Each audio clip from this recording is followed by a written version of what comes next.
অনেক বিচার চেয়েছি, তবে আর এই ঐতিহাসিক মুহূর্তে এই কথাটুকু বলে শেষ করতে চাই যে যেই লড়াই আমরা ইতিপূর্বে আওয়ামী লীগ আমলে এবং তার পূর্ববর্তী আমলে করেছি, সেই লড়াই সংঘবদ্ধভাবে জোরদারভাবে আমাদের করতে হবে। আর একটা শ্রমিকের মৃত্যু ঘটলে যাতে এই সরকারকে অচল করে দেওয়া যায় তার প্রস্তুতি আমাদের গ্রহণ করতে হবে। এই সরকার ভালনারেবল, সকল প্রতিক্রিয়াশীল গোষ্ঠী তাদের স্বার্থ হাসিলের জন্য সরকারকে ভালনারেবল করছে। তাহলে আমরা কেন সরকার ভালনারেবল হয়ে যাবে এই চিন্তায় আমাদের প্রতিবাদ প্রতিরোধকে সীমিত অবস্থায় রাখবো, সেটা রাখার কোনো রাজনৈতিক যুক্তি নাই। সরকারের উপর সর্বোচ্চ চাপ প্রয়োগ করার সময় আসছে। সম্ভবত সরকার যদি ভদ্রভাবে এই কাজগুলো না করে তাহলে সরকারকে উৎখাতের ডাক দেওয়ার সময়ও খুবই নিকট হবে।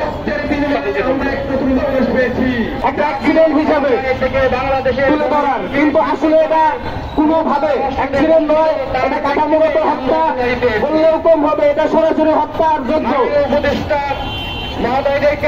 এই কারখানা, এই গোডাউনের না ছিল বৈধতা এবং যে গার্মেন্টস তাদের ছাদে তালা সহ তাদের অগ্নি নির্বাপক যন্ত্রের কোন রকম ব্যবস্থা ছিল না।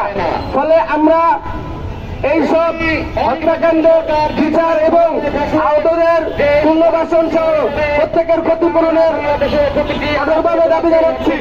এই বলে আমার বক্তব্য শেষ করছি। ধন্যবাদ সবাইকে।